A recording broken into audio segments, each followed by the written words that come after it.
Same politicians and media celebrities who chanted Black Lives Matter are now suddenly silent because you haven't heard them.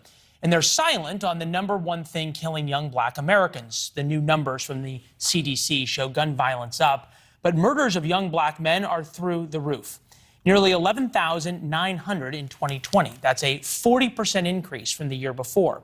A young black male, dies from gunshots 12 times as much as a young white man. And there's reason to believe that 2021 will be even worse. Although the official statistics have not come out yet, black men versus white men, 10 to 34 years old, black men are killed 21 times more often.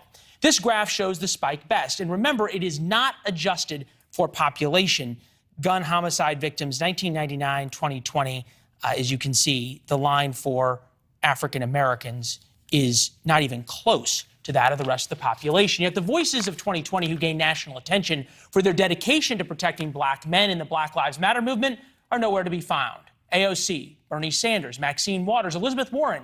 Have you heard from any of them on this issue or about soaring crime in America's cities? What about the cable hosts who cried on air and demanded justice for George Floyd? Don Lemon, Joy Reid, Chris Cuomo. Well, he doesn't have a show anymore, but there you go.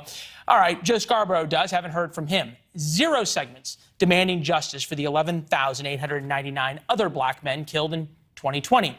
And remember, 2021, things got worse. And in many cities, they are as bad or worse this year. Just this week, armed robbers shot a 23-year-old man over a cell phone.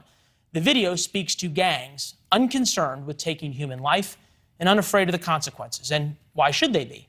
The leaders in these cities don't care, as evidenced by this. When President Biden came to Chicago this week, he didn't say a thing about the gun violence. When he walked down the stairs of Air Force One, the Democratic mayor wasn't even there to meet him. She escaped to Texas rather than meet with Mr. Biden, but she did tweet, "To my friends in the LGBTQ plus community, the Supreme Court is coming for us next. This moment has to be a call to arms."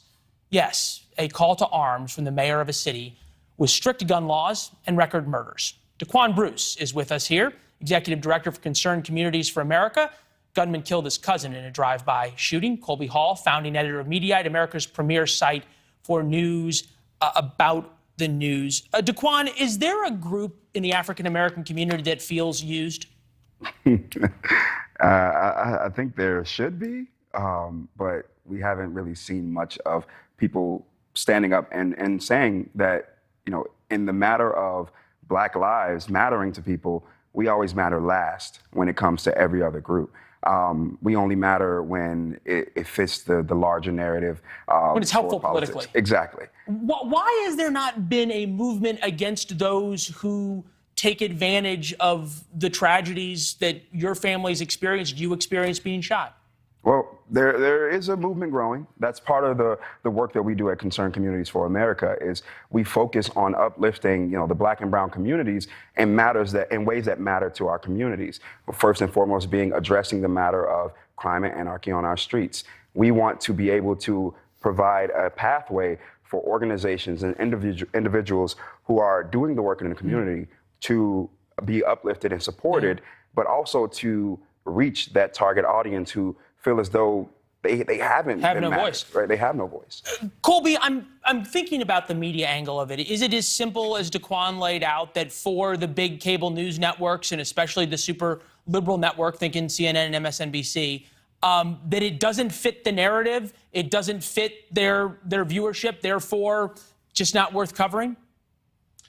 Well, I think narrative is a lot to do with it. I think right now both sides of the media aisle are focused mostly on midterms, and so on the left-leaning side, you have a real sort of focus on reproductive right issues following the leaked Supreme Court opinion, and on the right you have inflation and the high prices and taxes on gas, and so those are the stories that are taking kind of lead right now because those are the issues that are thought to be motivating to voters. I will say, though, that it's horrible that sort of gun violence within the Black community has spiked so much, and I think that reflects a lot of variables. It's complex, but I don't know if it's fair to compare it to Black Lives Matter, which was really about a racial reckoning amongst a lack of accountability within our Your point. Police officials. Yeah, no, your point's well taken, that they are not the same.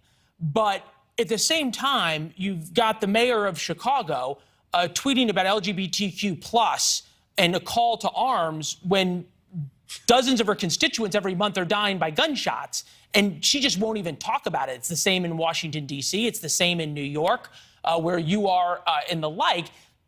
For the media, won't there always be something else if it doesn't fit the narrative?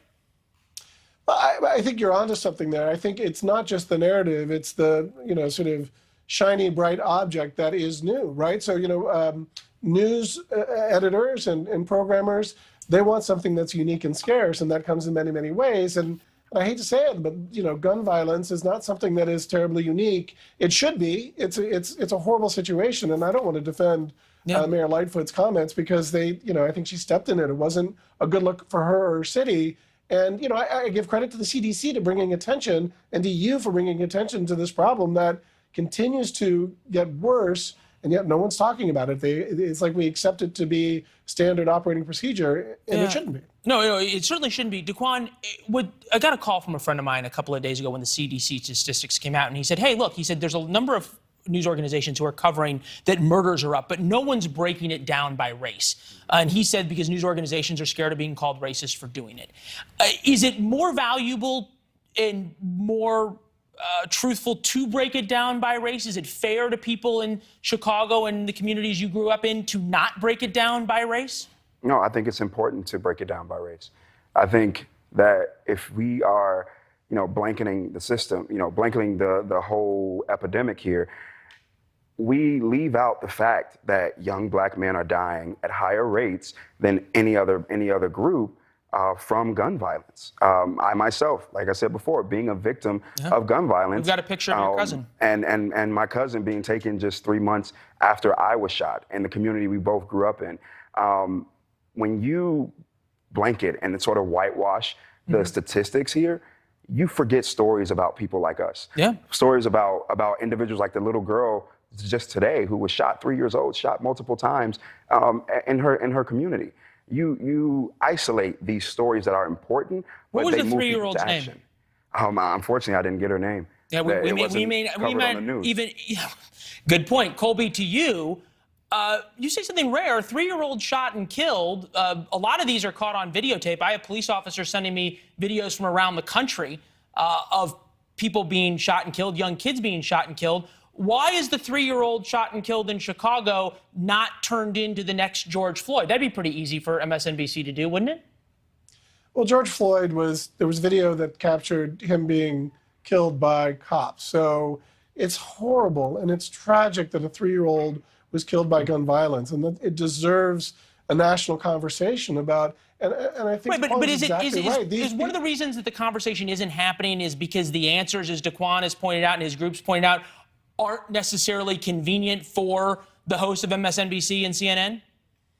I think that's a big part of it. I think it doesn't rate well, and it's a tired story, and it's a shame. And there should be outrage, and there should be attention given to this. Right. And one's heart break over a 3-year-old being shot by.